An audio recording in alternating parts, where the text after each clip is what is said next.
Mi nombre es Rodrigo Tarola, estoy encargado acá de la Oficina de Economía Circular y principalmente de la implementación de la ley REP, que es lo que vamos a conversar y el tenor de este taller y webinar sobre la aplicación a la industria química.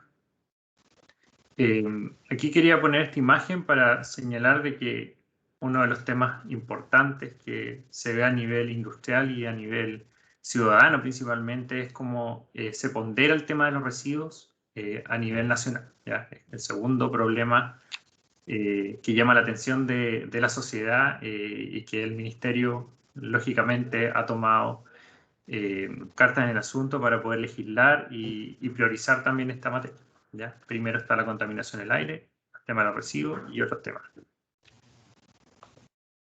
La problemática principalmente tiene que ver con también la concentración de las actividades en las grandes ciudades, ¿verdad? Donde hay que vivir, consumir, producir, principalmente porque la concentración de la población siempre va a las ciudades. El producir dentro y alrededor de las ciudades también tiene un gran desarrollo económico, ¿cierto? Y crecimiento, y también el consumo se traduce en no solo consumo de alimentario, sino también en consumo eléctrico y también consumo hídrico, que finalmente todo decanta en contaminación, ya sea emisiones al aire o también el problema de los residuos. Por lo tanto, en las grandes ciudades, donde es un espacio para vivir, producir y consumir, también encontramos la contaminación como una de las externalidades del tema de los residuos. Y también algunos efectos, lógicamente, como aquí podemos ver en algunas imágenes, algunos colapsos de relleno sanitario, disminuye la vida útil de los rellenos de seguridad o los vertederos, y también impactos ambientales, ya sea a los ecosistemas, ¿cierto? A la biodiversidad, a los recursos hídricos, entre otros, y finalmente que afecta al medio ambiente y a la salud de las personas. Aquí también dentro del contexto entender de que la situación de la región del Biobío cuando formaba parte de Ñuble con sus 54 comunas desde el año 2000, teníamos una cantidad inmensa de vertederos y también de basurales, y finalmente ya en la actualidad se van concentrando en 4 puntos, el tema de los rellenos sanitarios y rellenos de seguridad, y van quedando algunos vertederos por ahí dando vuelta, pero también la autoridad sanitaria ha ido trabajando bien de la mano para poder ir cerrando los lugares que cada vez son mucho menos modernos en cuanto a las instalaciones y a los proyectos de ingeniería que tratan de disponer los residuos. Pero si nos vamos al tema de fondo de la legislación, cómo ha ido evolucionando desde el 1992 a la actualidad, entendemos de que la legislación siempre promueve de que los residuos se conciben como algo que no tiene valor y que finalmente lo tenemos que llevar a un relleno sanitario, ¿cierto?, a enterrar. Pero la legislación más moderna de la actualidad, es el ejemplo tangible que es la ley REP, ¿cierto?, la ley 20.920, ya empieza a instaurar otros conceptos.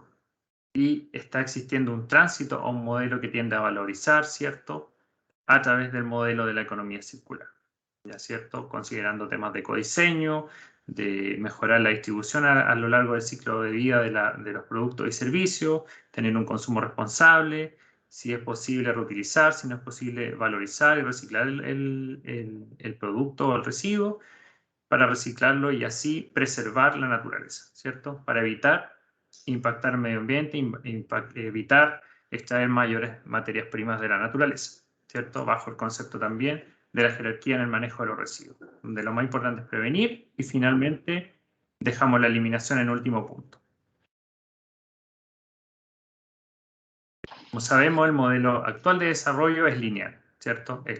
Se extraen materias primas para generar productos y servicios, y eso conlleva externalidades, la alta generación de residuos, ya sea desde el nivel domiciliario o en el nivel industrial.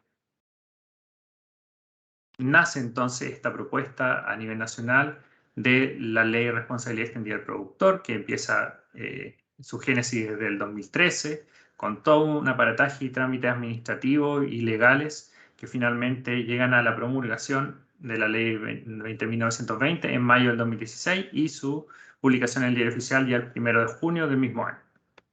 para luego gradualmente comenzar a regular ciertos temas y también considera a varios actores dentro del marco regulatorio.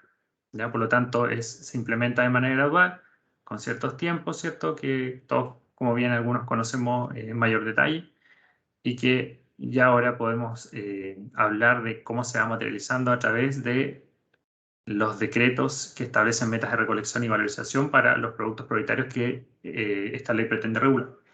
Entonces, ¿esta ley REP es un instrumento económico de gestión de residuos? Sí, porque de cierta forma empieza a intencionar y a instaurar un marco regulatorio para la gestión de los residuos, a normar ciertos precios para la gestión de los residuos y que se genere toda una economía, nuevos emprendimientos en función de la gestión de los residuos que en la actualidad los productores en general no tienden a valorizar luego de que estos residuos pierden su vida útil.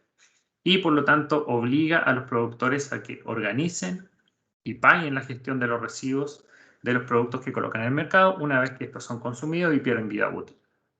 Y la ley permite, lógicamente, no solamente regular y establecer obligaciones para los actores involucrados o los productores, sino que también va más allá de los productores. También establece ciertas regulaciones para otros actores que son importantes dentro de la cadena de gestión de los residuos. Ya también señala el rol de los municipios, señala el rol de los recicladores de base, de los gestores, y también que esta orgánica debe darse a través de sistemas de gestión para que el productor pueda cumplir las metas que va a regular. Y este modelo también se ha implementado en otros países, como en Bélgica, Alemania, España, ¿cierto? Bajo un modelo de los países de la Organización de Desarrollo Económico de la OCDE desde ya cerca del año 1990. Entonces hay una regulación comparada que también se instaura en el país y del aprendizaje de todos estos países también se instauran temas para poder ser abordados. Pero, ¿qué es la REP? ¿Cierto? La REP es el instrumento económico de la responsabilidad extendida del productor, ¿cierto? Y que pretende regular estos productos prioritarios en esta fase inicial. ¿Por qué fase inicial? Porque la ley REP deja abierta una actualización en un par de años más para poder incorporar nuevos productos prioritarios después de 10. Entonces, primero se pretende avanzar en regular a los neumáticos fuera de uso, a todos los envases y embalajes, tanto del sector domiciliario como el no domiciliario, las baterías del sector automotriz, pilas, aparato eléctrico y electrónico y aceite lubricante. ¿Ya? Incluso se están haciendo nuevos estudios para ver si se pueden incorporar más adelante, por ejemplo, las prendas de ropa, incluso los medicamentos, que están siendo como temas muy contingentes, ¿cierto? Y emergentes de cómo poder incorporar estos como productos prioritarios dentro del marco regulatorio más adelante. Pero ¿cómo debería operar? ¿Cómo deberíamos entender y concebir la implementación de la ley REP, por ejemplo, para el caso de envase y embalaje? Aquí aparece un caso de una botella, pero que puede ser también considerado del sector industrial, como cualquier producto, un tambor, un beans, un tote beans, lo que sea, donde yo pongo un producto en el mercado, en ese envase, ¿cierto? O puede ser cualquiera de estos productos prioritarios que señalo, los pongo en el mercado, son consumidos y finalmente son desechados, ¿cierto? Cuando pierden su vida útil. Por lo tanto, el Ministerio del Medio Ambiente regula esto a través de una meta de recolección que aplica al productor y que tiene que cumplir con un X porcentaje de todo lo que se pone en el mercado, ¿ya? Y que esto es gradual y va aumentando en el tiempo, ¿cierto? En cierto rango de tiempo. ¿Y qué tiene que hacer el productor? Organizar y financiar la recolección de ese producto prioritario que pone en el mercado para que retorne, ¿cierto? Y así poder cumplir la meta de reciclaje que se impone. Y lógicamente hay un retorno, hay una parte que también asume el consumidor, porque sabemos que también nosotros como consumidores tenemos que disponer el residuo de manera adecuada y eso tiene un costo, como bien sabemos, ¿cierto? Un costo de recolección, un costo de pretratamiento, de tratamiento en el caso, de acuerdo a la naturaleza del producto, y una valorización. Y también eso aplica al concepto del que contamina. Entonces, siempre el consumidor además va a ser un generador luego de que pierde la vida útil del producto que consume y tiene que disponerlo de manera adecuada. Eso tiene que lograrse a través de un sistema de gestión que define la ley. Entonces el productor tiene que definir su sistema de gestión, ¿ya? El cual puede ser individual o colectivo. Aquí hay algunos ejemplos de sistemas de gestión, pero aplicados a la fracción domiciliaria. Por ejemplo, en España está Ecoembes, hay otros que tiene para ciertas gamas de envase y embalaje, pero también en España hay otro sistema de gestión específico, por ejemplo, para los vidrios, ¿ya? En Francia está Citeo, que también trabaja con la fracción domiciliaria.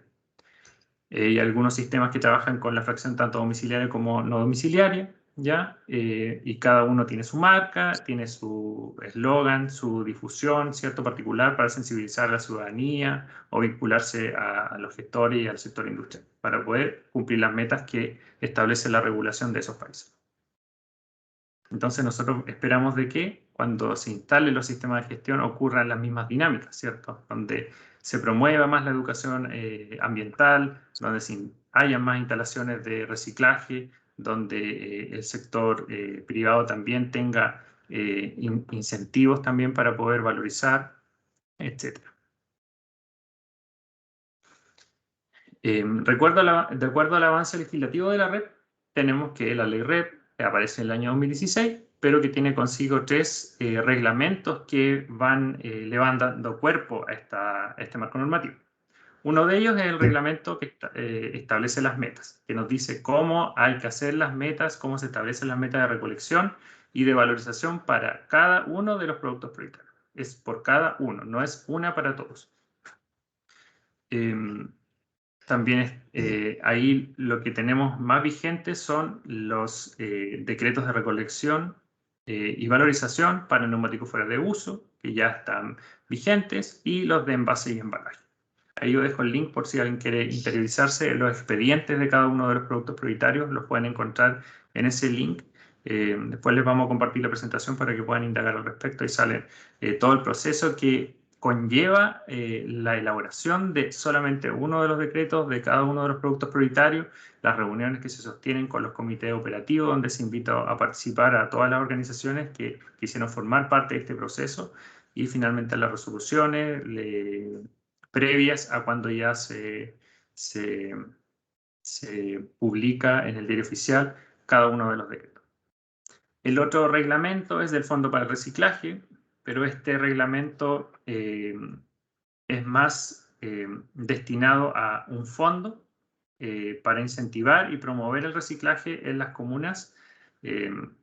A este fondo solo pueden postular municipios o asociaciones municipales, ¿ya? Y tiene una finalidad educativa de sensibilizar a la ciudadanía en materia de prevención y valorización de residuos, principalmente, obviamente, de la fracción domiciliaria, pero también pueden considerar la otra o pueden considerar otros temas de residuos, pero está más enfocado a ello, a promover también el trabajo de los recicladores de base, a instalaciones de reciclaje en esa línea, ¿ya?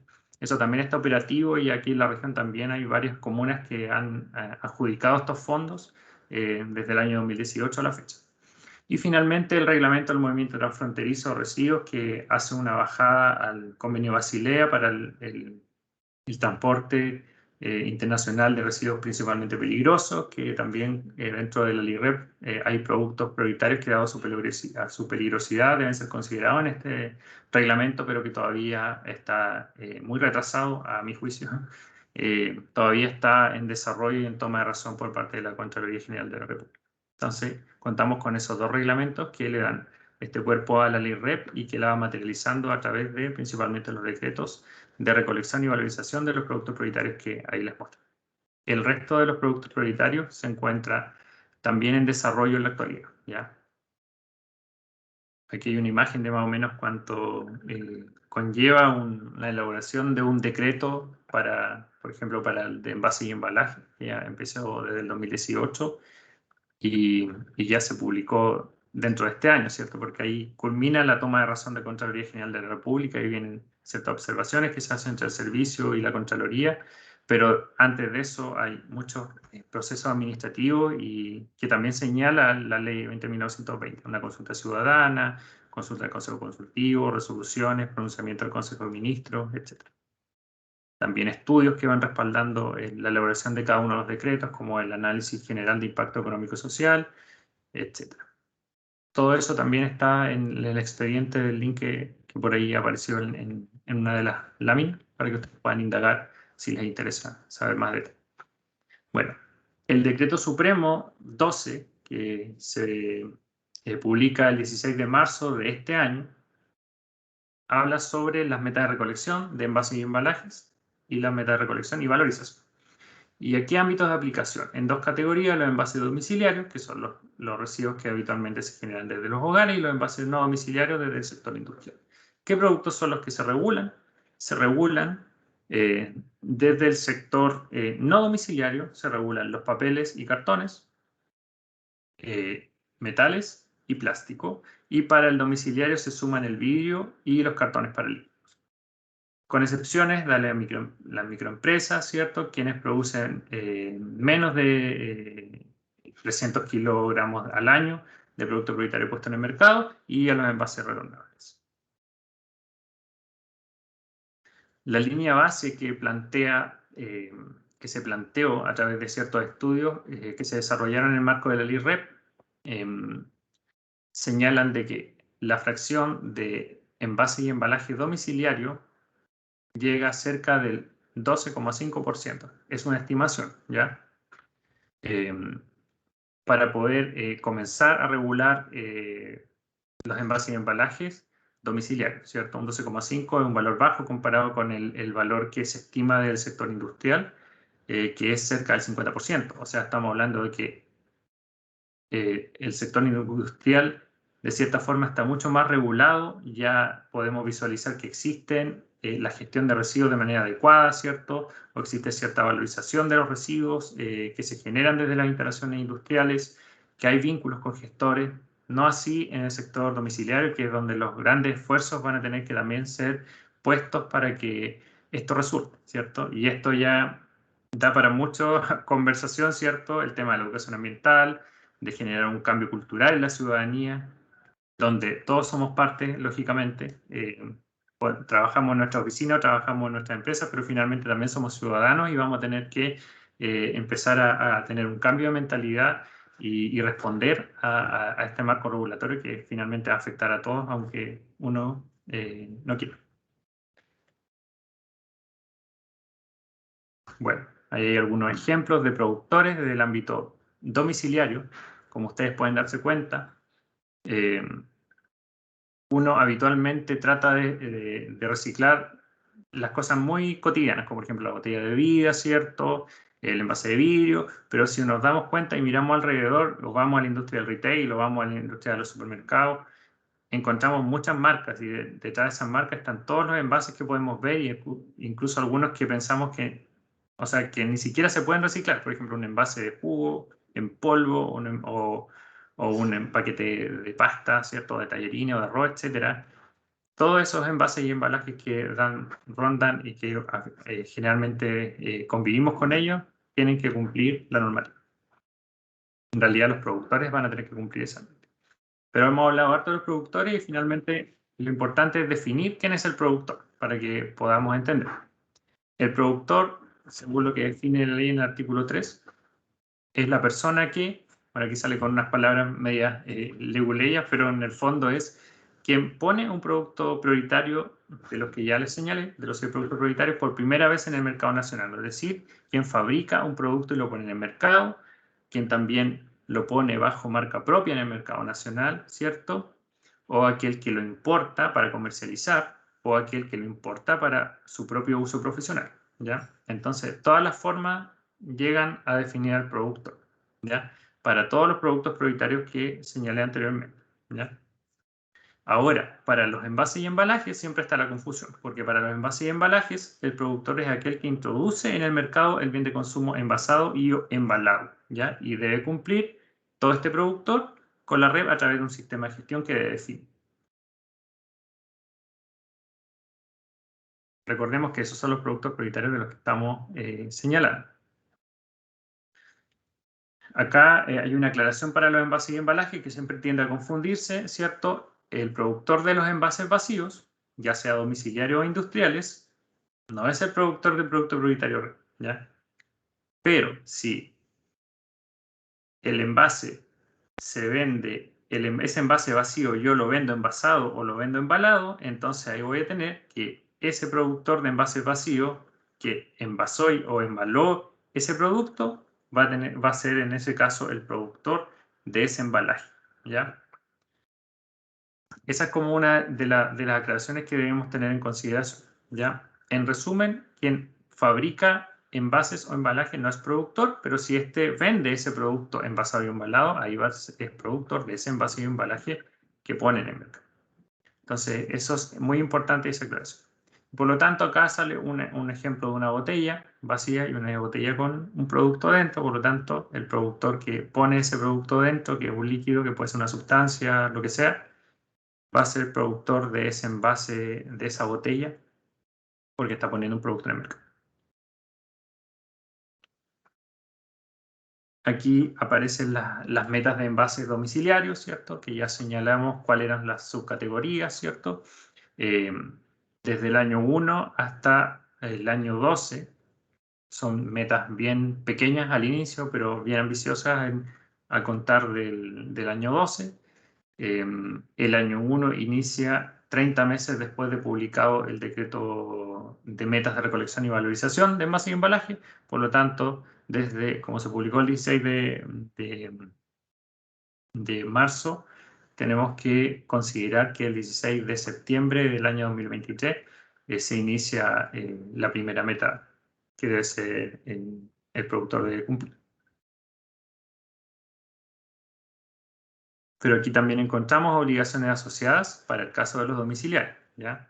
Hay una obligación de cobertura con recolección puerta a puerta. O sea, de aquí al año 12, el productor va a tener que, en el 80% de las viviendas del país, va a tener que tener una recolección selectiva en origen. Es decir, va a pasar un camión recolectando en los condominios, los edificios o nuestras casas, todos los residuos de productos prioritarios de envase y embalaje domiciliarios que se generan. Por lo tanto, vamos a tener que cumplir con ello y tener un cambio de conducta, un cambio de hábitos para poder valorizar todos esos residuos, que son muchos. También una obligación a corto plazo que es colocar más instalaciones para reciclar, ya sea centros de acopio, puntos limpios, dentro de los primeros 4 años, dependiendo de la cantidad de habitantes que tengan las comunas a nivel país. Y desde el punto de vista de los envases no domiciliarios, las metas son desde el 1º al 9º año, ¿cierto? Luego se mantienen después del 9º año y si se dan cuenta son mucho más altas que las que tiene el sector domiciliario. Pero por lo que ya les comentaba, porque de cierta forma el sector industrial está de cierta forma regulado, responde de manera adecuada en general a disponer los residuos de manera adecuada, ya sea los valoriza y tiene vínculos con los gestores en la actualidad. Y por lo tanto se espera de que esta respuesta sea óptima y que a contar del 9º año ya tengan estas tasas de reciclaje que aparecen ahí. Desde los primeros 4 años, para el sector, para las metas domiciliarias y las metas no domiciliarias, hay cierta flexibilidad. Por ejemplo, para el sector no domiciliario, las metas se pueden, por ejemplo, el 23% de metal, se puede cumplir el 100% con una fracción de metal, una fracción de papel y cartón y otra de plástico, o bien con cualquiera de los 3 materiales, hasta el 4º año. Y para la fracción domiciliaria, solo el 50% de la meta, por ejemplo, el 5%, el 6% de metal, yo al menos el 3% lo puedo suplir con cualquiera de los demás materiales, exceptuando el vidrio. Tiene ciertas flexibilidades, ¿para qué? Para que dentro de los primeros 4 años los sistemas de gestión y los productores, tanto domiciliarios como no domiciliarios, se vayan adaptando a esta nueva orgánica y el mercado también se vaya adecuando a ello.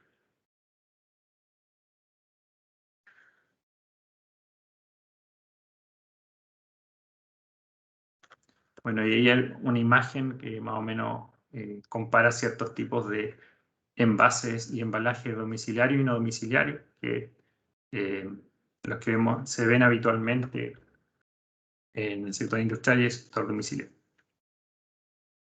¿Cuáles son las obligaciones del productor? lo principal es que debe registrarse en ventanilla única del REPSE, ¿ya? Eso es súper importante. Tiene que, como lo dije anteriormente, organizar y financiar la recolección y los tratamientos de los residuos de productos prioritarios, y siempre esto a través de un sistema de gestión que debe definir. Asegurar que este tratamiento de residuos de productos prioritarios que recolecta se realice por gestores autorizados.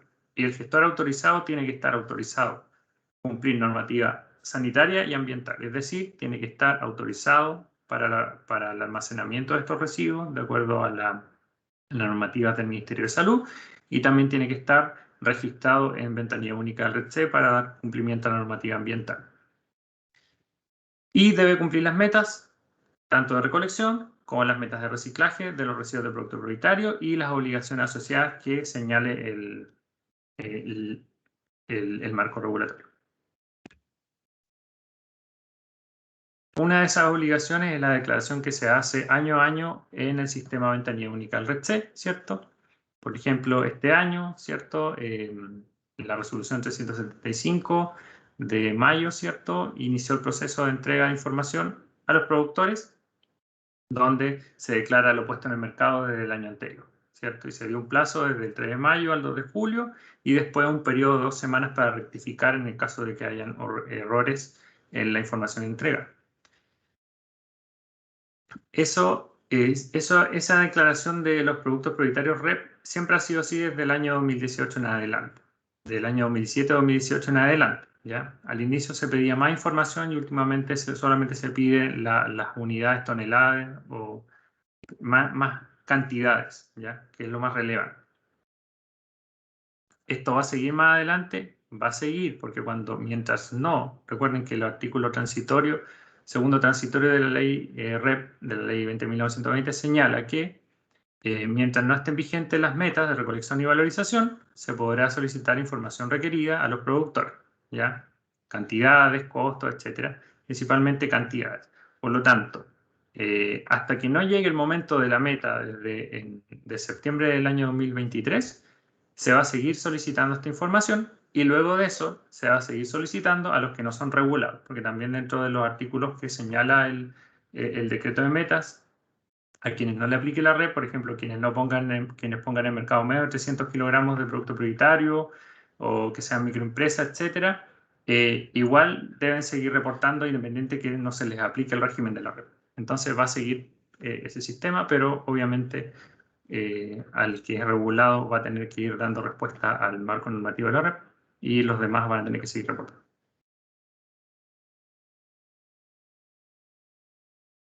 Bueno, hablamos también a través de un sistema de gestión. Este sistema de gestión, en general, puede ser individual o puede ser colectivo. ¿Qué dice la teoría y la experiencia? Que los sistemas colectivos son más resilientes, han funcionado mucho mejor que un sistema individual, por ejemplo. Un sistema individual, la ley lo que señala es que el sistema individual puede hacerlo por sí solo, sí, pero debe ser exactamente el mismo producto prioritario que ponen en el mercado. Entonces es mucho más costoso y además toda la carga administrativa de liderar el sistema de gestión, aunque sea individual, es mucho. Entonces, principalmente se adhieren varios productores para poder atraer un sistema de gestión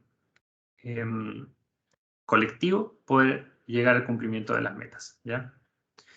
¿Qué hace este sistema de gestión? Es una persona jurídica que no distribuye utilidades, ¿cierto? Es sin fines de lucro y con estatutos que evitan los bloqueos o distorsiones de mercado de acuerdo a los criterios del Tribunal de Defensa de la Libre Competencia, ¿ya? No pueden haber distorsiones entre los productores, debe también manejar información confidencial, no puede compartir información sensible ni ninguna información que maneje entre los distintos productores. Debe reportar al Ministerio del Medio Ambiente las metas que se cumplan de sus productores y el Ministerio del Medio Ambiente va a reportar a la Superintendencia del Medio Ambiente, que es el organismo fiscalizador de este marco regulatorio, y inicio de los procesos sancionatorios en caso de que corresponda, ¿ya?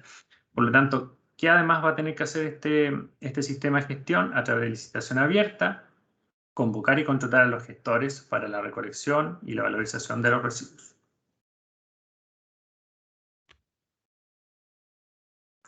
Entonces, lógicamente los gestores van a ir a buscar los residuos a donde están los consumidores o los generadores. Entonces, el vínculo entre los gestores y el productor va a ser este sistema de gestión.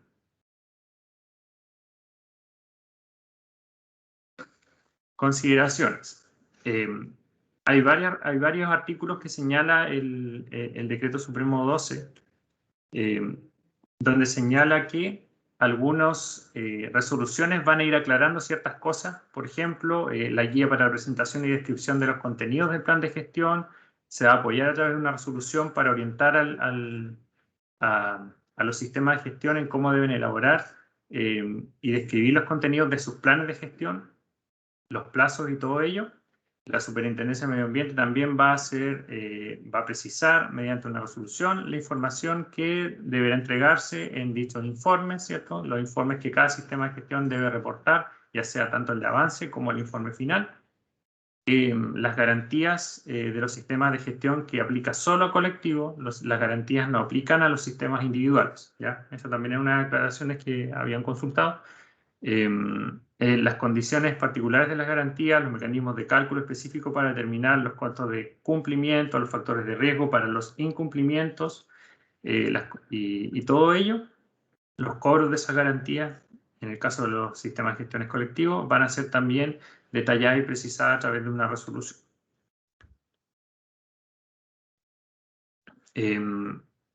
Lo otro que es importante, que también hay un catálogo que se está elaborando respecto a que va a definir cuáles son los envases y embalajes de carácter domiciliario y los no domiciliarios, para que sea mucho más fácil para el productor saber con qué tipo de productos prioritarios está vinculado, ¿ya?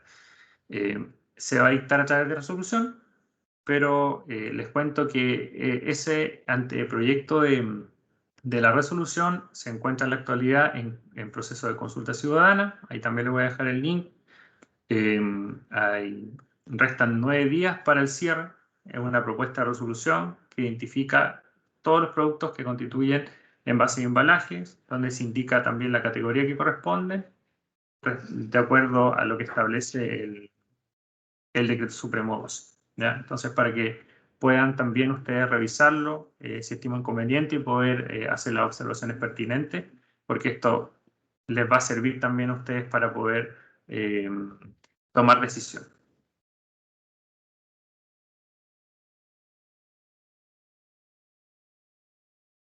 Ya. Eso como principalmente dentro de lo que puedo señalar del marco regulatorio y del decreto de metas de envase y embalaje. Ahora voy a proceder más o menos a señalar ciertas dudas que tenían la asociación, principalmente de acuerdo al reporte de envases reutilizables que aparece en el artículo 10 del Decreto Supremo 12, donde preguntaban si el reporte de envases reutilizables a través de qué medio es el que se tiene que hacer, y finalmente la respuesta es que toda esa información tiene que ser canalizada a través del REDSEC, ¿ya? O bien a través del sistema de gestión del cual se adhiera el productor o los productores, ¿ya? Entonces, esa decisión es flexible de acuerdo a la naturaleza del productor, si bien va a valorizar por sí solo o va a hacerlo a través de un sistema de gestión individual o si lo va a hacer a través de un sistema colectivo. También de acuerdo al artículo 9, los productores señalan que tendrán 4 meses contados de la primera introducción al mercado nacional de un envase y embalaje para cumplir con las obligaciones de dicho artículo. Entonces, como sabemos que empieza a regir desde septiembre del 2023, desde septiembre comienzan a partir esos 4 meses. ¿Para qué? Para que el productor pueda tener esa chance en esos 4 meses, a partir de septiembre hasta diciembre, para poder echar un poco a andar la máquina de la recolección y la valorización y el cumplimiento de metas, para que el año que viene ya haber pasado ya por ese rodaje de cumplimiento a lo que estima la meta del año 1, ¿ya? Para que no sea que se le esté exigiendo desde el 1 de enero, por ejemplo, del año que viene, siendo que todavía no ha piloteado en cierta forma esa orgánica. Entonces, por eso se señalan esos 4 meses. De acuerdo a los plazos, esto es súper importante que se señale y que también lo debatimos en su momento con las personas de la asociación.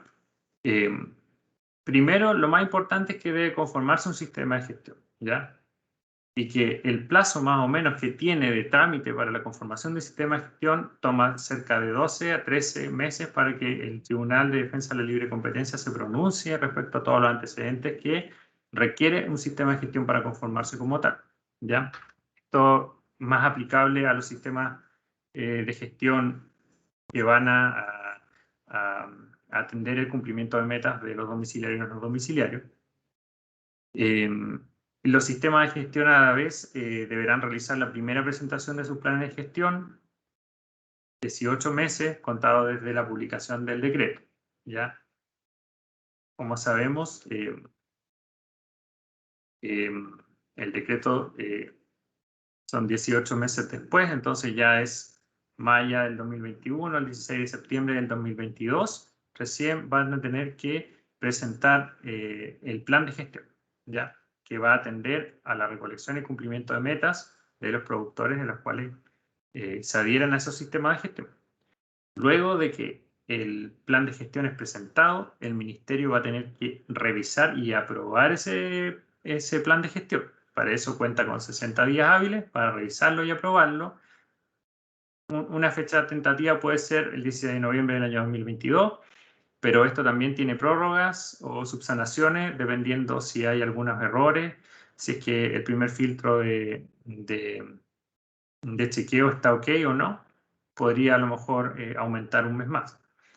Y hay que considerar que son 30 meses para iniciar el cumplimiento de las metas y obligaciones desde el 16 de septiembre de 2023, y ya les señalé que son 4 meses más para que puedan ir adaptándose y empiecen el cumplimiento el año que viene, el 2024. Además de los informes de avance que se presentan cada 30 de septiembre y el final el 31 de mayo del año que viene. Entonces, esas fechas son súper importantes que las tengan más o menos claras, pero es importante de que si todavía no conforman, a lo mejor indagar en los sistemas de gestión que ya andan dando vueltas, como el RIC, el AVE Chile, a lo mejor, que también tengo entendido que van a abordar la fracción no domiciliaria, para ver cuál es la propuesta que tienen y si los residuos que se están generando por parte del productor o que se ponen en el mercado van a ser o pueden ser atendidos por estos sistemas de gestión.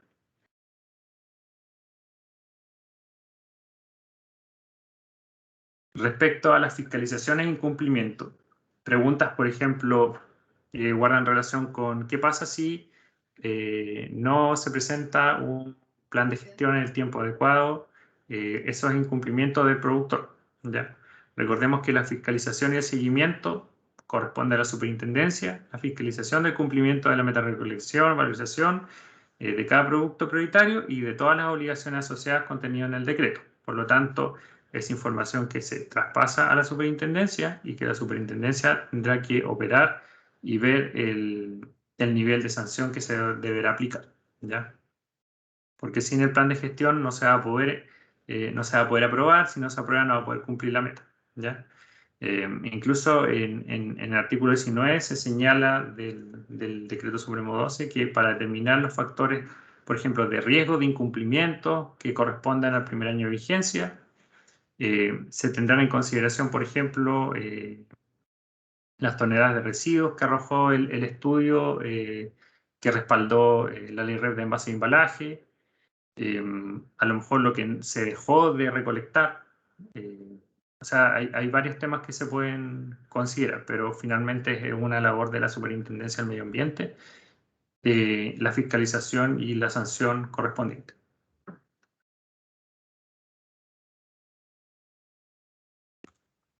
También hay discrepancias sobre qué era el sistema de gestión y qué es el plan de gestión. Son cosas netamente diferentes. ¿ya? Recordemos que el sistema de gestión es el nexo entre el productor y todos los gestores para el cumplimiento de las metas, ¿ya? Eso es lo más importante, como a grosso modo, ¿ya? El sistema de gestión aparece señalado en el artículo 3, en el número 27 de la ley 20.920, se define que es un mecanismo instrumental para que los productores, de manera individual o de manera colectiva, den cumplimiento a todas las obligaciones en el marco de la red, ¿ya? ¿Y eso cómo tiene que ser? A través de la implementación del plan de gestión, ¿ya? Entonces, el plan de gestión lo presenta el sistema de gestión, pero el plan de gestión ya esto está planificado, ¿cierto? Es como la planificación de qué voy a hacer para cumplir esa meta.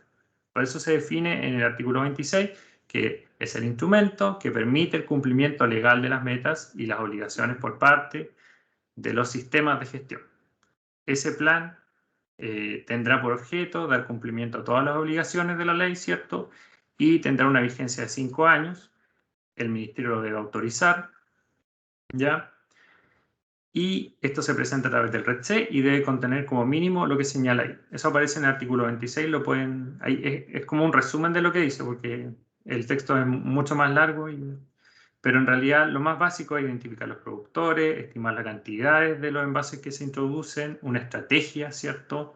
La estrategia va más allá de lograr el cumplimiento de las metas, también una estrategia, por ejemplo, para la información importante y relevante para el consumidor, ¿ya? Estimaciones de los costos, de la gestión, los mecanismos de financiamiento, de operación, mecanismos de seguimiento de ese plan, procedimientos para recopilar y entregar la información al ministerio, sistemas de verificación, un plan para apoyar la prevención de la generación de residuos, convenios con el sistema de gestión, identificación de los productores, etc.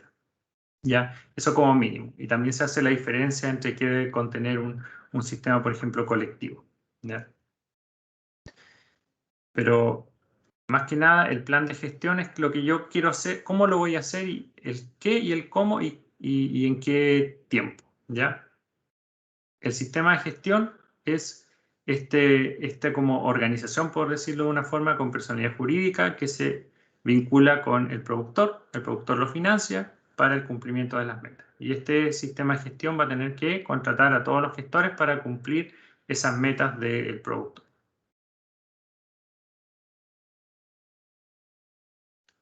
Respecto a los informes de avance y las garantías del sistema de gestión individual, los informes de avance tienen que ser presentados por parte del sistema de gestión, ¿ya?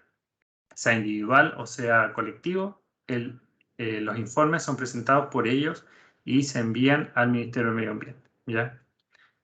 El,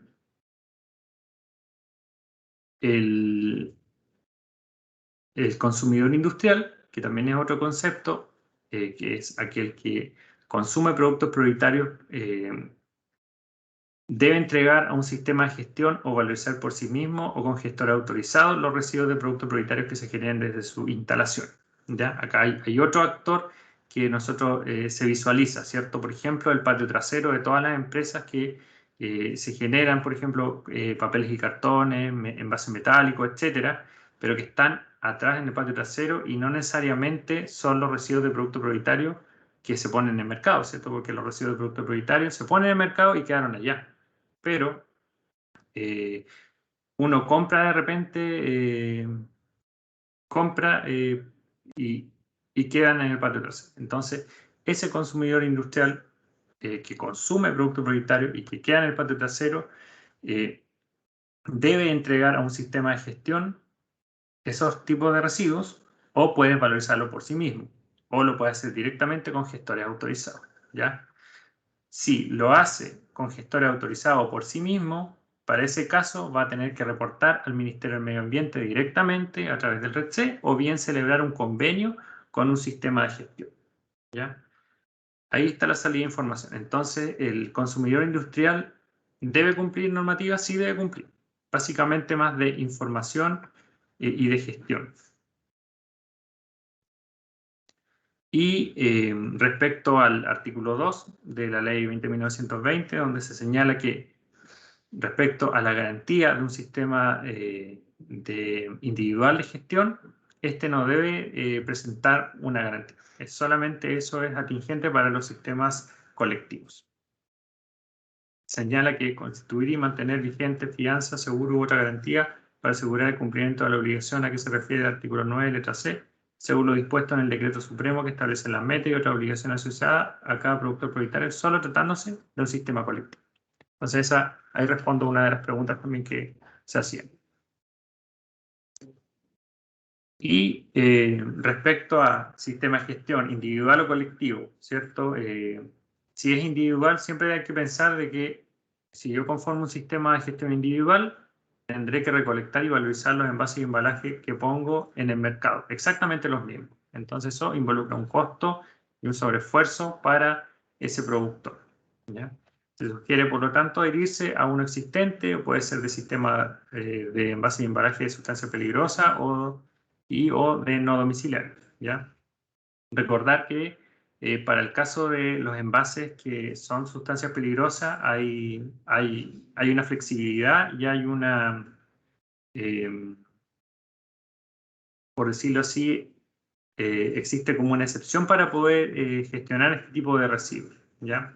Podrán formar un sistema agroindustrial, o de sustancias peligrosas, ¿ya? No hay restricción de cuántos productores pueden conformar ese sistema de gestión específico para ese tipo de residuos, ya sea o agroindustrial o de sustancia peligrosa.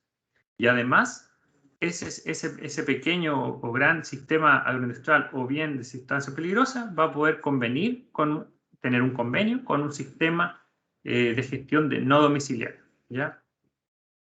O bien no conformar un sistema de gestión agroindustrial de sustancias peligrosas y directamente adherirse a un sistema de gestión no domiciliario, ¿ya? El sistema de gestión no domiciliario deberá informar y reportar el nombre y representación de aquellos que conformaron un sistema agroindustrial o de sustancias peligrosas. Entonces había como una confusión de si tengo que conformar como dos y después otro más. No, pensar en que está el domiciliario y el no domiciliario, ¿ya?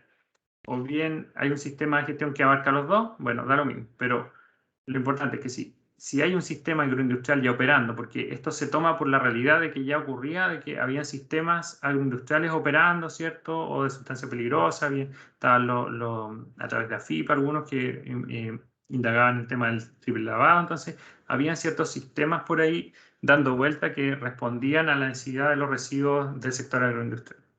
Entonces, para no como disolver ese esfuerzo que ya existe, es la opción de que a esos sistemas que a lo mejor existen en la actualidad se puedan adherir a través de un convenio a un sistema no domiciliario. O bien, si no existe y nadie está en esos pequeños sistemas, directamente al sistema no domiciliario para cumplir las metas de sus residuos de producto prioritario.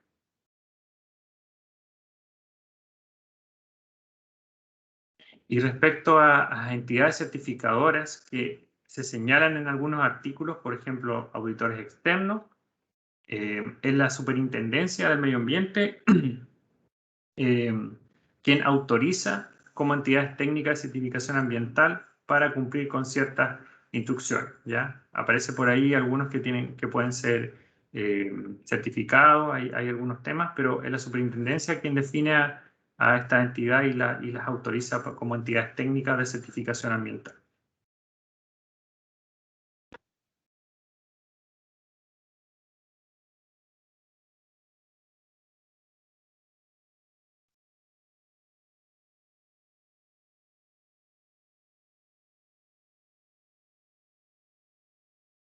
Esas eran básicamente las preguntas.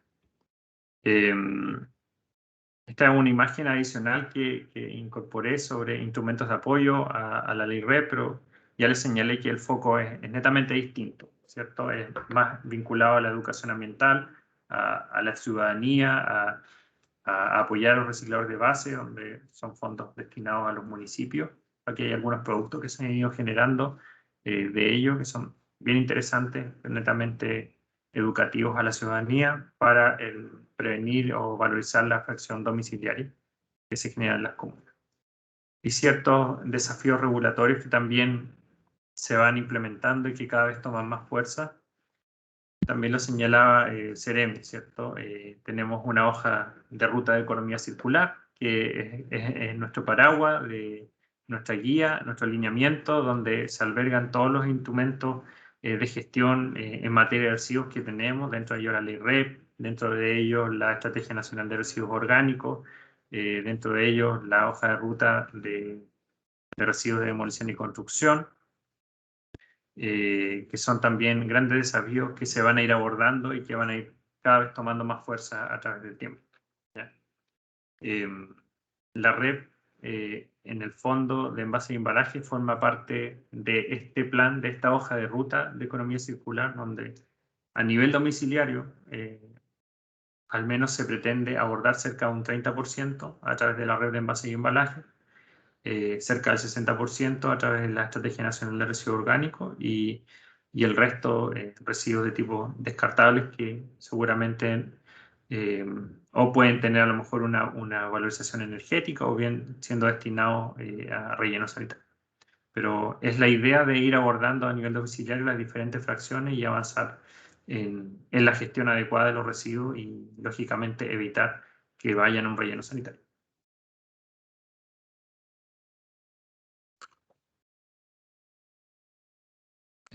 Eso, muchas gracias por su atención. Si hay algún tema ahí que haya quedado pendiente, alguna pregunta, lo podemos ahora conversar.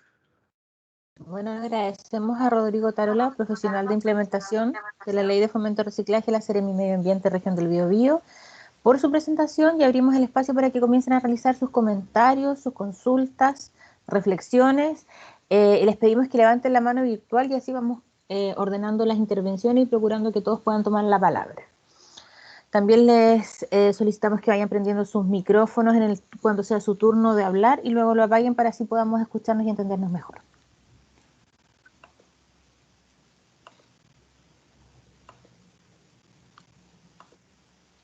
¿Tenemos alguna consulta o reflexión?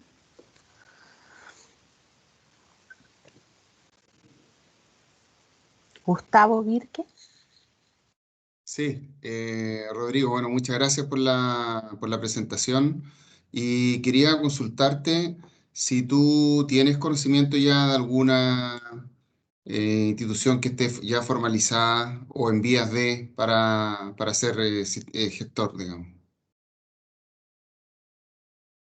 ¿Sistema de gestión? Sí, sí, como sistema de gestión ya que hay alguno que esté listo o por lo menos avanzado, digamos.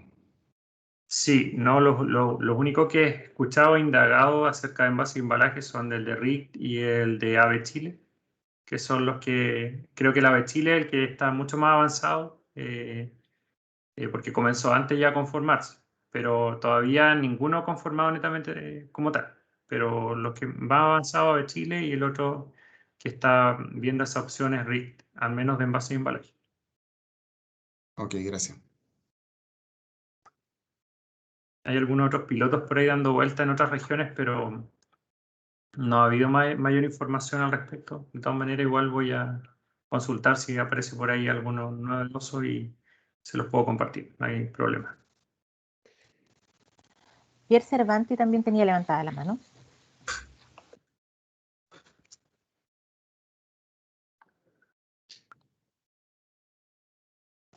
Don Pierre está silenciado. Don Pierre. Me tienen silenciado. Eso es un motivo de seguridad, parece. Hola, buenos días. Quisiera consultar, Rodrigo, ¿qué pasa después del periodo de vigencia de los 5 años del plan, del sistema, digamos, del sistema de gestión, del plan?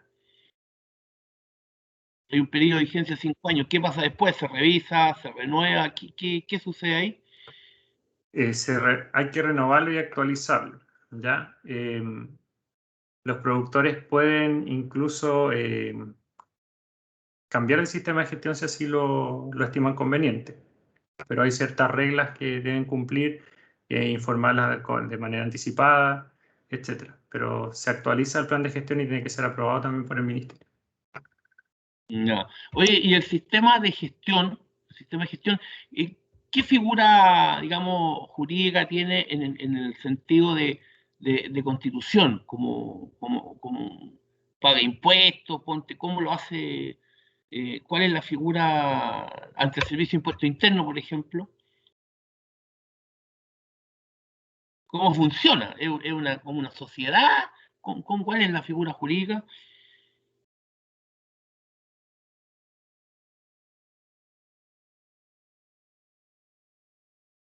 Está silenciado, Rodrigo. ¿Están muteados? Perdón, ahí sí.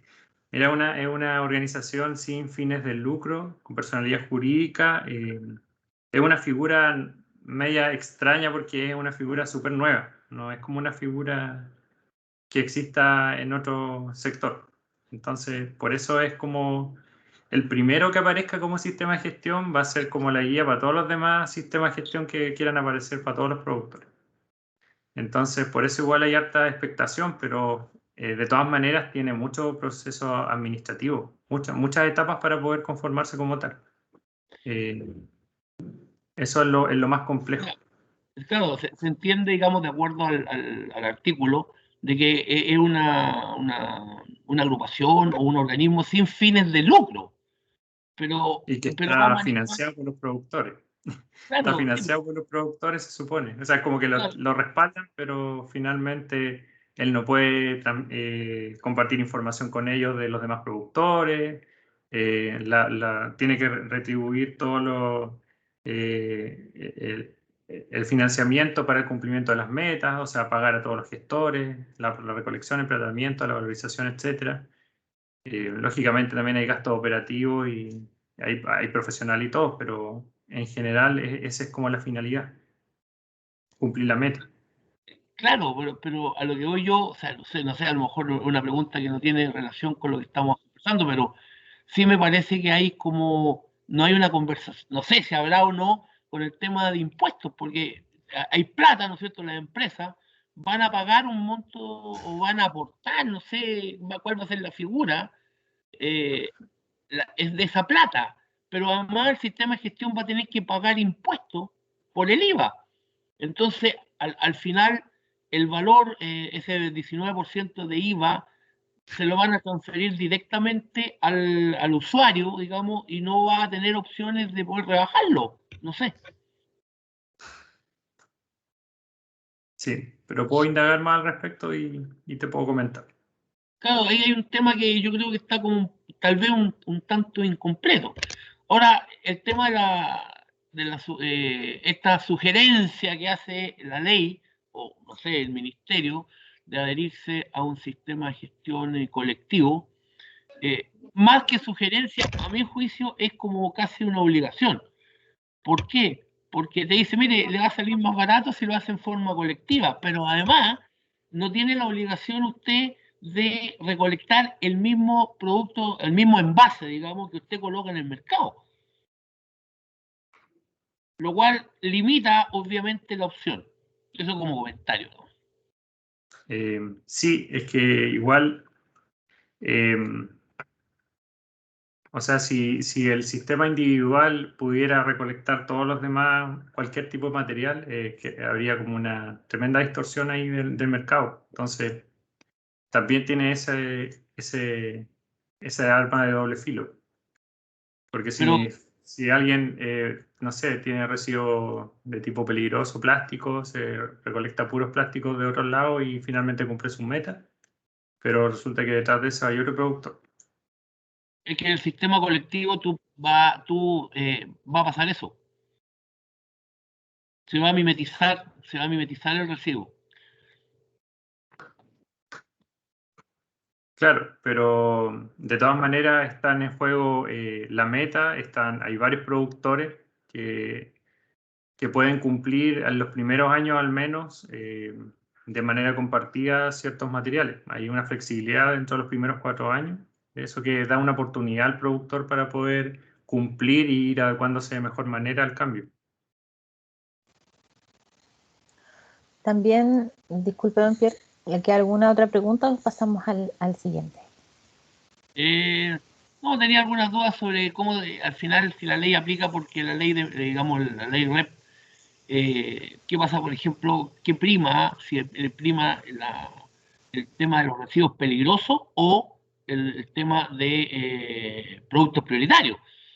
Porque la legislación, ¿no es cierto?, aplicable a los productos prioritarios sería la ley REP y la legislación o la normativa aplicable a los residuos peligrosos sería el 148 en términos generales. Entonces ahí yo creo que hay como hay una, no sé si una superposición o no hay una clara diferenciación de cuándo un residuo peligroso deja de ser residuo peligroso y pasa a ser un producto prioritario. Es que se supone que, no sé, para el caso de envases y embalajes, pueden haber envases y embalajes que estuvieron en contacto con alguna sustancia peligrosa, entonces van a ser residuos peligrosos. Entonces, a lo mejor no se va a poder reciclar o a lo mejor sí se va a poder reutilizar, no sé, ahí queda como eso. Pero hay otros que a lo mejor contienen adentro alguna sustancia que no es peligrosa o algún material. Entonces, el productor tiene que responder igual por ambos, tanto por el peligroso como por el no peligroso. Entonces, es productor porque pone en el mercado un producto, pero que está envasado o embalado. Da lo mismo si la sustancia es peligrosa o no la que está dentro, tiene que cumplir igual. Entonces, lo que hace la normativa es que le da como una flexibilidad a que ese productor pueda conformar un sistema exclusivamente de envase y embalaje de sustancias peligrosas, por ejemplo, y adherirse a un sistema de gestión no domiciliario, o bien al tiro uno domiciliario, porque el no domiciliario finalmente va a tener que atender a esa demanda y va a tener que cumplir por un tema de materialidad más de que porque sea peligroso o no. Sí, sí, pero la norma aplicable, digamos, a la clasificación son totalmente distintas. Estoy de acuerdo contigo, o sea, voy a tener que recolectar los envases, peligrosos o no, sí, pero la gestión, el transporte, etcétera, es totalmente distinto de acuerdo a la normativa sanitaria. A eso voy yo, o sea, ¿en qué minuto? Y ahí donde yo creo que, comentario aparte, es donde la ley o la ley REP debiera haber dicho, mire señor, a partir de tales y tales condiciones, usted esto deja de ser un producto, un residuo peligroso y se transforma en un producto prioritario. Eso, digamos, yo creo que ahí hay una línea que a mi juicio no está clara y no está bien, no está zanjada, digamos. Porque, por ejemplo, si yo quiero manejar residuos o residuos peligrosos, a mí me aplica una norma. Si quiero manejar residuos no peligrosos, estoy hablando de la norma sanitaria, me aplica otra norma. Se mantienen las normas sanitarias. La ley REP no como que no se sobrepone a ellas, es como que las reconoce y las sigue reconociendo. O sea, si voy a gestionar un residuo de envase y embalaje que tiene sustancia peligrosa, tendrá que igual cumplir con la normativa sanitaria, en la disposición y el tratamiento que se le va a dar. No la desconoce nunca. Siempre la va a reconocer igual, pero hay que cumplir porque la ley REP es el cumplimiento de la valorización de ese residuo, pero siempre cumpliendo también la normativa sanitaria. La primaría la norma sanitaria. Lo que es el manejo. ¿Cómo? Primaría la norma sanitaria en lo que es el manejo, digamos, del residuo peligroso. Claro, entonces podrían variar también como dices tú, si el manejo es diferente, entonces podría a lo mejor variar el valor que el sistema de gestión le cobra a ese producto. Okay. Le damos la palabra entonces a Patricio Solano. Gracias, don Pierre. Gracias. Sí, hola Rodrigo. Mi pregunta va un poquito complementando lo que preguntaba Gustavo al principio con respecto a las fechas. Porque lo que me preocupa es que, por lo que entendí, es que el día 16 de septiembre del próximo año, los sistemas de gestión deberían presentar 23. los planes de gestión, Sí. ¿no es cierto? Y por lo que tengo entendido, solamente un sistema de gestión, que es el que está más avanzado, estaría en condiciones de hacer eso.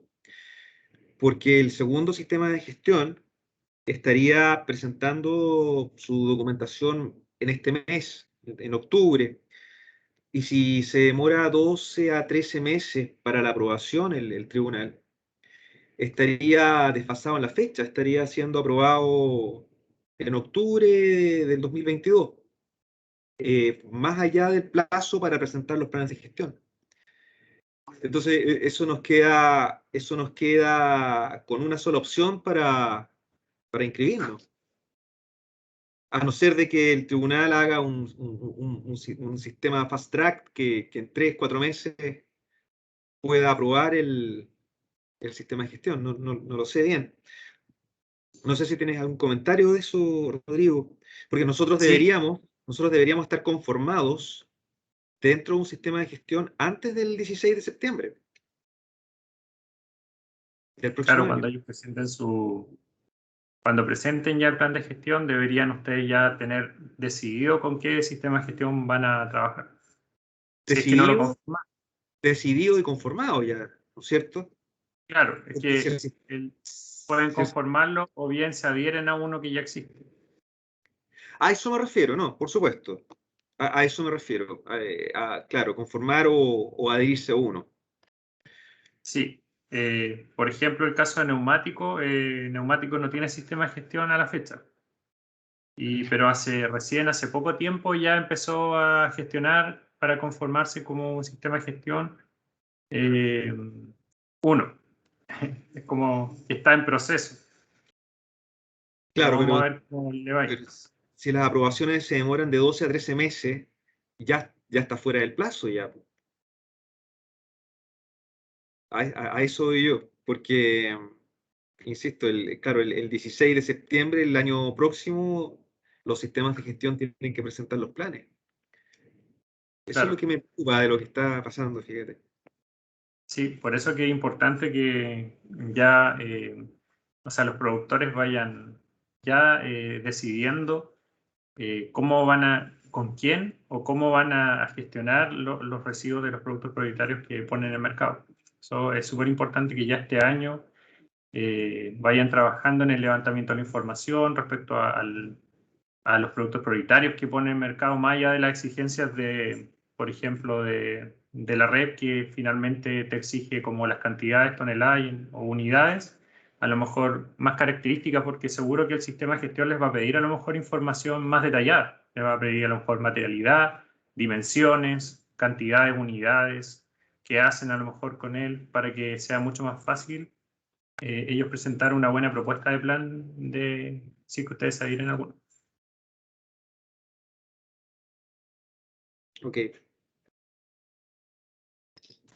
¿Le damos entonces alguna otra pregunta, Patricio, o pasamos al siguiente?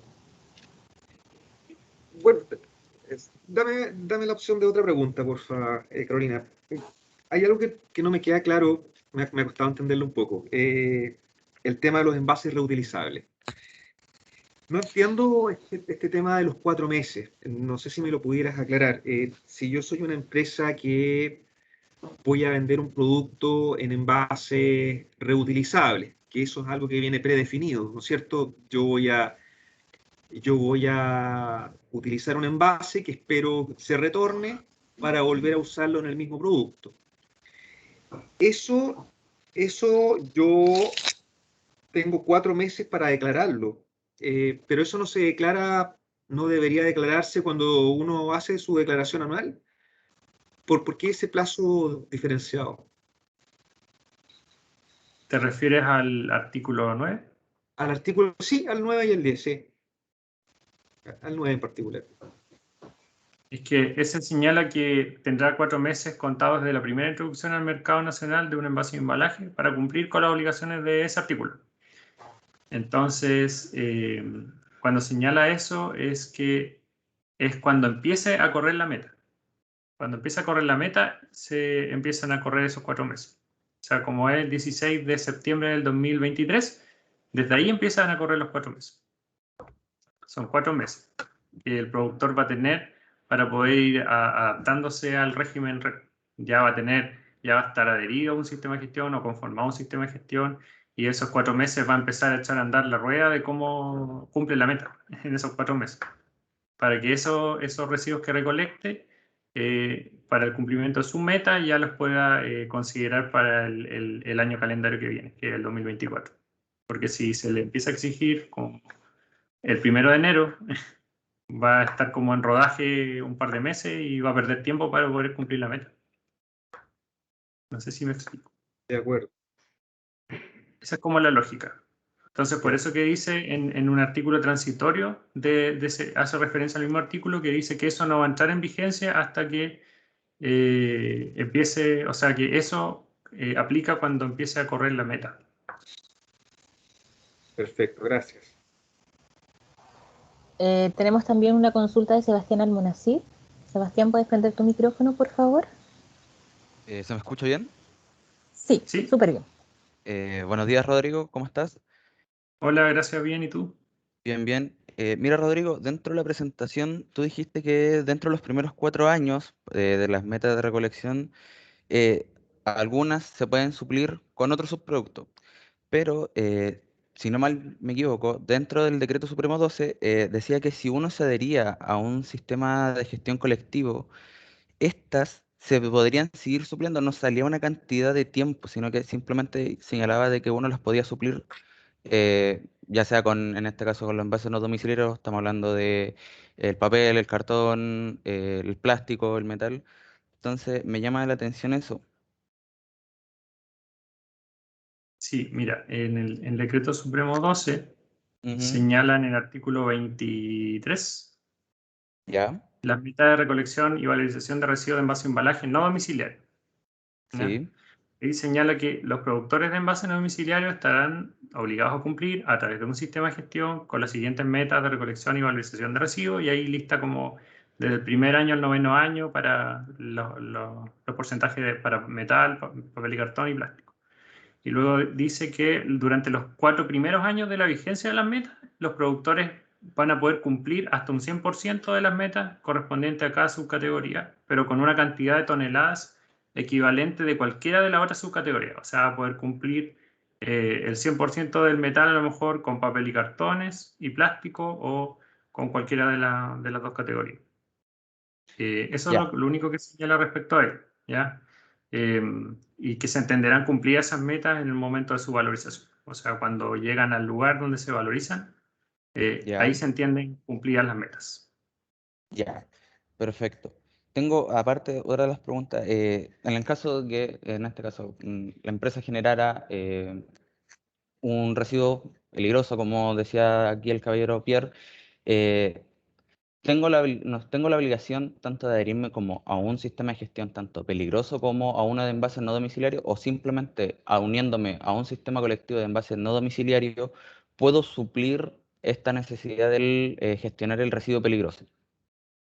Sí, sí, yo entiendo que se puede hacer directamente al no domiciliario, aunque no es necesario pasar por el otro. Es como que te da la chance un poco porque puede existir de que hay algunos conformados ¿Ya? y no hay restricción para ello. No hay restricción de 20 productores, ni más ni menos. Es como los que existen, a lo mejor se pueden adherir y con ello llegar al no domiciliario de manera más fácil a través de un convenio. Pero si Perfecto. no es con un convenio, puede hacerlo directamente con un sistema no domiciliario. Ya. Pero ahí tengo me entra también la duda que hice don Pierre. ¿En qué momento deja entonces, bajo la ley REP, ser un residuo peligroso? O sea, si yo hablo de un tambor de 200 litros, lógicamente entra como en la categoría de envase y embalaje, pero si yo lo tengo dentro con una sustancia peligrosa, ¿en qué momento, bajo la ley REP, se dejaría de considerar? Porque yo me tendría que basar bajo con el Código Sanitario el 148. Sigue siendo un residuo peligroso, pero el, lo que dice el decreto respecto a los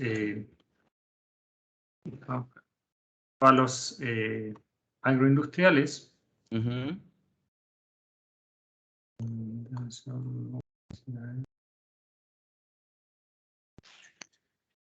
Mira, lo que señala es que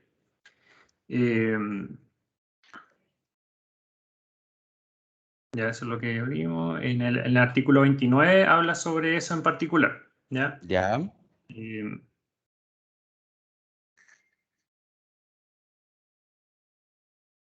Ellos lo que los productores, por ejemplo, de los envases de sustancias peligrosas y los productores de envases agroindustriales podrán formar sistemas de gestión para recolectar y valorizar exclusivamente los residuos no domiciliarios de algunos de estos tipos de envases, ¿ya? Ya.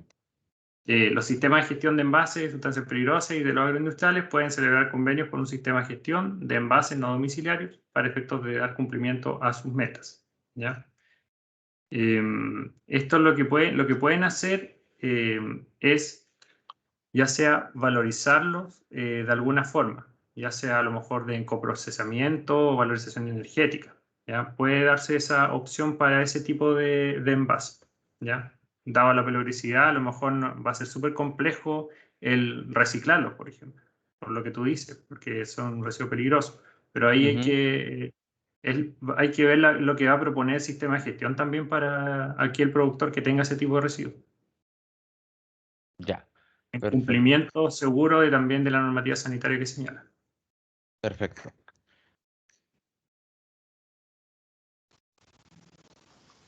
Seguimos entonces con una consulta de Juan Carlos Carrasco.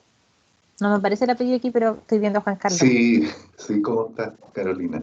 Hola. Bien. Rodrigo, ¿me escuchas? Sí, súper Sí, claro. sí. Oye, muchas gracias por la presentación. Tenía dos consultas, fíjate. Una, no sé si te ha tocado ver o te han hecho algún comentario respecto a los residuos peligrosos de envases, pero que llegan al domicilio. ¿Cómo se van a tratar esto desde un punto de vista en que los productores, tal como comentaste tú, de envases y embalajes que de alguna otra forma son peligrosos porque contienen o contuvieron alguna sustancia peligrosa, tienen la oportunidad de hacer un sistema de gestión propio o asociarse con un sistema, pero no domiciliario? Entonces, ¿tú tienes alguna información cómo se está viendo el tema de los envases peligrosos que están en las casas? Si van a ser colectados en forma independiente, si hay algún modo ahí operandi de cómo se va a hacer. Sí, debería cumplir como la misma lógica del industrial. Debería también o conformar un sistema de gestión, o sea, debería conformar un sistema de gestión, yo creo, de sustancias peligrosas, como de envases de sustancias peligrosas, ya para poder ser gestionados por separado, porque no se podría mezclar, por ejemplo, un tarro de pintura a lo mejor de ciertas características con un metal, el mismo tipo de metal del envase, pero que sea a lo mejor para productos de alimentos. Ahí no. Pero yo creo que una de esas respuestas de cómo se va a clasificar finalmente, por dar un ejemplo, a lo mejor ese tipo de envase va a responder un poco el catálogo que va a definir qué tipo de productos van a ser sí o sí clasificados como industriales o no.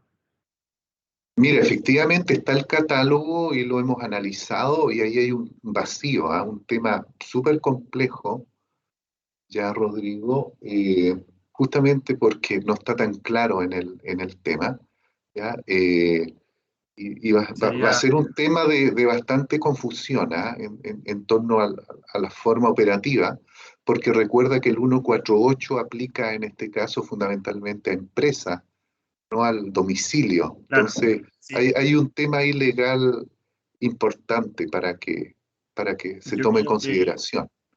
Sí. sí, yo creo que como la industria química de la que forman parte ustedes son súper expertos en la materia, sería súper bueno que levantaran esa apreciación. Es súper importante que, como lo señalas acá, que la levanten y la manifiesten ahí escrita, porque es súper importante lo que señalan. Eso es importante para todos los productos que aparecen ahí, que a lo mejor, dado su naturaleza y componente, hay algo que decir de parte de ustedes. Claro, efectivamente, porque como en el catálogo tú lo mencionas, está en consulta, aparecen envases peligrosos catalogados como domiciliarios, entonces ahí va a haber hay un tema. Y el segundo punto es respecto a, tengo una consulta que también ha surgido, es lo siguiente, hay muchas empresas que sus productos son a granel, y por lo tanto no van a tener en este caso envases asociados, pero sí van a ser consumidores industriales. Pero a la vez hay otras empresas que siendo consumidores industriales, porque tienen insumos, ¿cierto? Requieren embalar, tienen el patio trasero, pero a la vez son productores. La pregunta es, yo puedo separar mi gestión porque gran parte de las empresas tienen para su patio trasero ya un sistema de gestión armado, con gestores, hay valorización, hay diferentes elementos. Hay la posibilidad, no sé qué interpretación le das tú a la norma, en que yo pueda estar separadamente con mis productos que llegan al mercado, integrarme un sistema de gestión. ¿Ya? Pues tal vez mis productos llegan a Arica, si estoy en Concepción o cualquier parte de Chile, entonces me conviene, como tú dices, ¿ya? Estar. Pero con mi patio trasero, el cual yo manejo, ya tengo sistema de gestión, lo envío acá, tener otro modelo o la norma de acuerdo a tu interpretación, yo no puedo, porque para mi patio trasero podría ser un gestor individual, pues ya tal vez tengo todo años de experiencia con quien me maneja mis residuos en este caso, o hasta los valorizo y todo lo demás. Y para los elementos que ingreso al mercado como envases en este caso, sobre los cuales cae la norma, tener un sistema colectivo. ¿Tú cómo lo ves? ¿Podría ser individual y colectivo o el espíritu de la ley es uno solo? Sí, lo que pasa es que ahí cuando hablamos del patio trasero se supone que se entendería de que no son los productos que ponen en mercado ese establecimiento. Así es, Llegan de la compra de así otras es. cosas para consumo industrial, etc. Entonces ese patio trasero ahí es un generador industrial. Entonces ese generador industrial lo que puede hacer es, puede seguir gestionándolo con un gestor como lo ha hecho siempre, pero va a tener que reportarlo al Ministerio del Medio Ambiente o bien convenir con un sistema de gestión para que esa información fluya hacia los sistemas de gestión. Es como que la ley lo obliga a reportar. Es como que lo obliga a reportar en favor del cumplimiento de las metas. Ese es como el amarre que le da al generador industrial, pero le permite seguir como está. Eso es como lo Claro, bueno. claro, es que Le mi permite seguir. pregunta, Rodrigo, un poquito más allá. ¿Pudiese existir en que yo cohabite, yo como empresa, esté en un sistema de gestión colectivo, pero a la vez para mi patio trasero, que ya lo tengo ordenado, gestionado y todo lo demás, pueda habitar como un gestor individual? ¿O tengo que estos ambos, el patio trasero con mis productos prioritarios asociados a envase, tengo lisa y llanamente que linkearlo en un solo sistema? Esa es mi pregunta. Sí, tengo entendido que es posible, porque igual tiene la calidad de generador industrial. Tiene la calidad de generador industrial y es productor, Por lo ¿cierto? tanto, podría tener dos sistemas. Claro, podría conformar un sistema colectivo, por decirlo de alguna forma, y ser a la vez un gestor individual. Mm. Ahora, la duda que a mí me gustaría resolver respecto a eso es si usted puede convenir con usted mismo en su mismo sistema de gestión. Esa es Claro, como sistema individual, naturalmente en mi patio trasero yo puedo manejar. Yo tengo los contratos, en este caso, con quienes gestionan mis residuos del patio trasero, en este caso. Lo que siempre se hace más complejo es el envase que yo llevo al mercado, porque para mí individualmente va a ser imposible si estoy en Concepción, a Arica a recuperarlo. O sea, va a ser un costo, y ahí me conviene estar en un sistema colectivo, ¿ah? Pero claro, acá, si manejo en la zona bien mi patio trasero, tengo buenos proveedores de servicios, podría ser una buena opción tener un sistema individual para mi patio trasero, como tú dices, como consumidor industrial, pero a la vez, si soy productor prioritario, ¿ya? Tener un sistema colectivo de gestión. O sea, tú no lo ves que no sea posible, de acuerdo a tu claro, interpretación. ¿Ya? exacto. La única duda que tengo es si por ejemplo, usted como generador industrial puede aportar al mismo sistema colectivo del cual forma parte. Voy a indagar en ello y se lo voy a comentar. Perfecto. Muchas gracias, Rodrigo. Antes de seguir con las preguntas a viva voz, tengo aquí una pregunta en el chat de Julieta Vázquez que dice, ¿las metas se aplicarán para todos los productos o algunos? Por ejemplo, los productores que pongan en el mercado o para uso propio sobre un valor X, tonelada, año. Eso comenta. ¿Se refiere No como sé, al uso profesional, a los productos? no sé si está Julieta por ahí para que nos aclare bien su pregunta. Julieta. Hola Rodrigo, hola Carolina. Sí, me Hola, refiero Hola. a si esto va a aplicar a ciertos productores o todos los productores independientes de lo que enajenen, importen para uso propio o pongan en el mercado. Generalmente las normativas aplican sobre ciertas toneladas, sobre ciertos valores. Esa es mi pregunta. Aplica a todo aquel que pone en el mercado los 6 productos prioritarios que señalé, que son los... Da lo mismo la cantidad. No ¿Da lo mismo qué? Me refiero al porcentaje de meta. Da lo mismo la cantidad que tú pongas en el mercado. Sobre 300 kilos, sobre 300 kilos al año debe aplicar la responsabilidad extendida del productor. Las De metas, esos ok. productos prioritarios, para esos Ya. productos prioritarios. Y Ya. lo otro que voy a volver a recalcar a propósito de la pregunta es que recordar que para el tema del envase y embalaje es como el caso que siempre genera confusión, porque yo puedo importar cualquiera de los productos prioritarios envasado y embalado, entonces ya ahí puedo tener 2 productos prioritarios, que sería el envase y embalaje más el producto prioritario que importo, o que lo pongo en el mercado o lo fabrico. Pero si es cualquier otro producto que no es producto prioritario, no sé, unas bolas de acero, que una vez llegó una consulta, unas bolas de acero para un proceso productivo, pero venían en una caja, no sé qué, entonces no es producto prioritario porque son bolas de acero. Le decía, sí, ahí están las cajas, esos son los productos prioritarios, no es la bola de acero. Me alegaba la persona que no, que las bolas de acero no eran producto prioritario, pero no sé si se entiende el sentido. Ya, gracias. Sí. Tenemos otra pregunta de don Pierre nuevamente. Don Pierre. Tiene que prender su micrófono. Perdón, se me apaga solo esta cosa y que tengo problemas. Un poco refería a la pregunta anterior, Rodrigo. ¿Qué pasa, por ejemplo? Yo tengo entendido cuando una empresa introduce, una importadora o una empresa introduce para su consumo, una fábrica de cualquier producto introduce para su consumo 200 tambores, por ejemplo, con ciertas sustancias químicas, pero es para su proceso, para su línea de proceso. Eso también Sí. cae dentro de la ley, yo tengo entendido, cae dentro de la ley REP.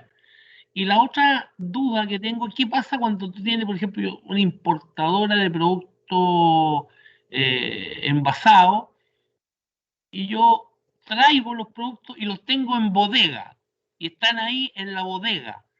¿Yo igual tendría que declararlos, esos productos? ¿O esos envases, digamos, que ingresaron, que están en bodega?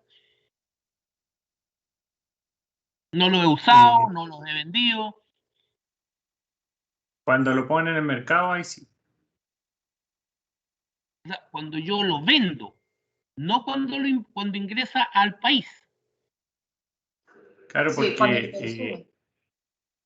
porque no sé, pues yo importé 7 computadores para uso profesional, pero los dejé en la bodega.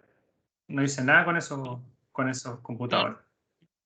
Entonces, pero resulta que el año que viene ya usé 2, ya lo introduje y lo estoy usando, entonces ahí ya se va a generar el residuo, se va a generar el producto prioritario, todo eso.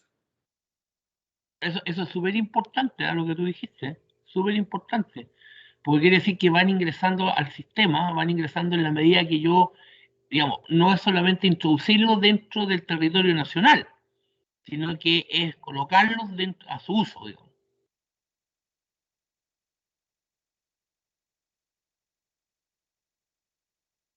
Sí. Gracias.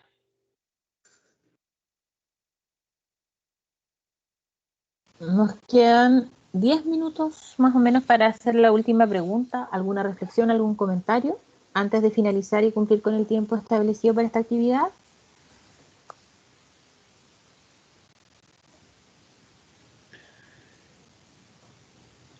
¿Patricio? Carolina, sí.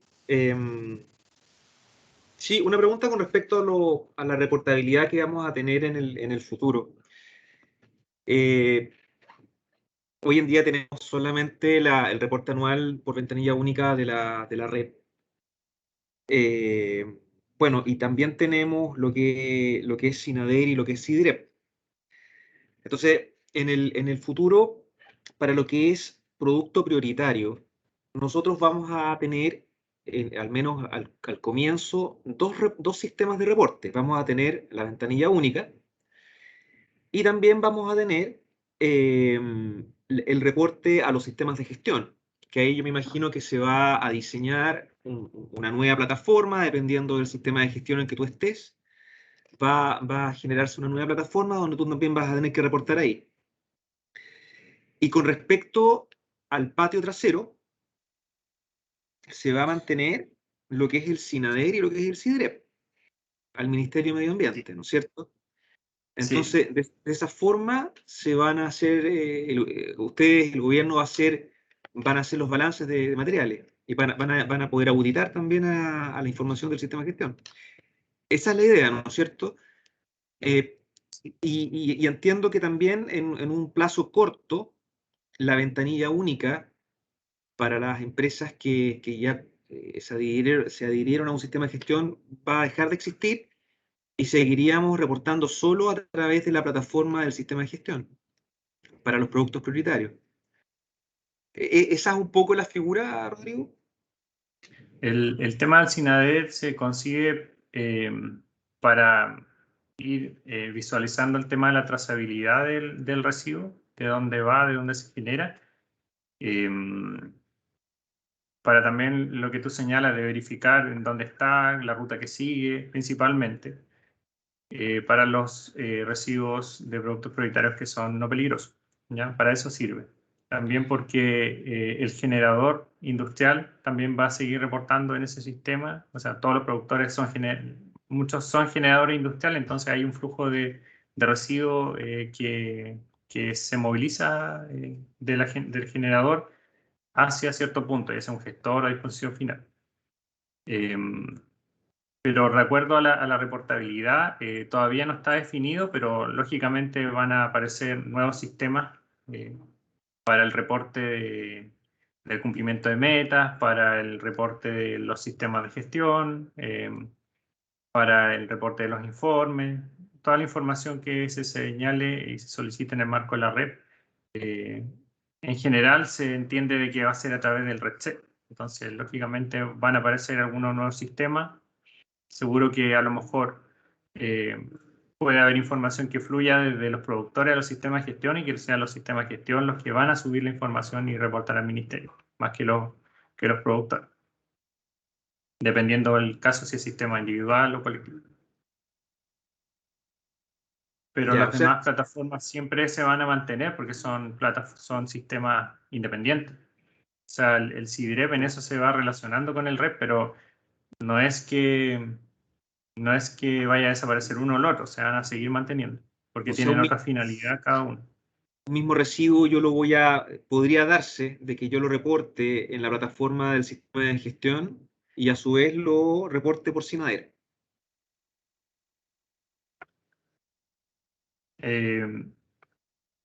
Depende, sí, depende, porque si es un sistema individual, el sistema individual va a trabajar a lo mejor, no sé, con un gestor. Entonces ahí puede que coincida al único gestor o a varios gestores donde yo envío mis residuos, pero yo me voy a encargar de recolectarlo. O sea, eso va a depender. Ya. Pero entiendo que esto está en desarrollo todavía. Van a aparecer Sí, nuevas plataformas. Ya. está en desarrollo, pero lo único que tiene que quedar claro es que el sistema de la red reporta principalmente metas de cumplimiento de las metas de reciclaje y de recolección. Pero el SINADER es la generación de residuos no peligrosos sobre 12 toneladas anuales, ¿ya? Que es mensual y anual. Entonces, esa es como la diferencia, ¿ya? Tienen El objetivos distintos. sistema, Sí, tiene objetivos distintos. El sistema SINADER se actualizó. La última actualización fue un poco para poder complementar cierta información, como señalábamos anteriormente, para la trazabilidad del residuo. Por eso que se crearon los establecimientos, los generadores, las instalaciones de recepción y almacenamiento de residuos, el destino final y los usuarios municipales que forman parte como de esta orgánica de gestión de residuos para más o menos ver la trazabilidad del residuo. Pero finalmente el reporte lo hace el sistema de gestión al Ministerio del Medio Ambiente el cumplimiento de metas de sus productores.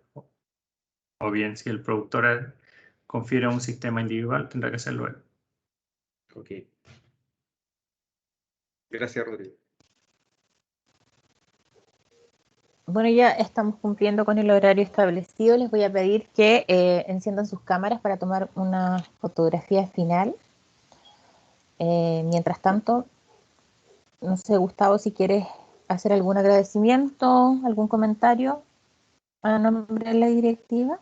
Sí, simplemente, Carolina, agradecer a Rodrigo por su presentación muy clara, y creo que respondió todas las consultas que le habíamos enviado previamente, y además a las consultas que se le hicieron durante esta media hora. Y quedó con algunas ahí tareas, Rodrigo, que seguramente nos va a hacer llegar ahí su investigación después con tiempo para poder compartirla con los socios. Así que nada, pues agradecer también a Ceremi, que se tuvo que retirar, y a todos quienes participaron. Creo que esto es un tema súper relevante para nosotros como industria y que todavía sigue avanzando, así que tenemos que seguir aprendiendo, estudiando y viendo cómo se desarrolla. Así que agradecimientos a todos los que pudieron participar hoy día, y también a ti, Carolina, por todo el apoyo de la organización. Perfecto. Rodrigo, ¿algunas palabras antes de despedirnos? Sí, gracias a todos por la participación. Gracias a Gustavo, a Patricio, que también nos reunimos en algunas oportunidades para dialogar sobre, debatir algunos temas que le preocupaban a la asociación, y a Carolina también por apoyar la actividad, que es súper importante para todos, porque nos sirve para aprender entre todos, así que eso se agradece. Así que les deseo una muy buena semana y ya se nos está acabando el año. Pero bueno, a ponerle ya que es lo que queda de año. Perfecto, muchas gracias, Rodrigo, y cumpliendo con el tiempo establecido para la actividad y no habiendo más consultas, damos por terminada este webinar. Y ahora sí, muchas gracias y nos vemos en otra instancia. No olviden que tenemos reunión de socios el jueves, así es que los esperamos también ahí. Muchas gracias por participar.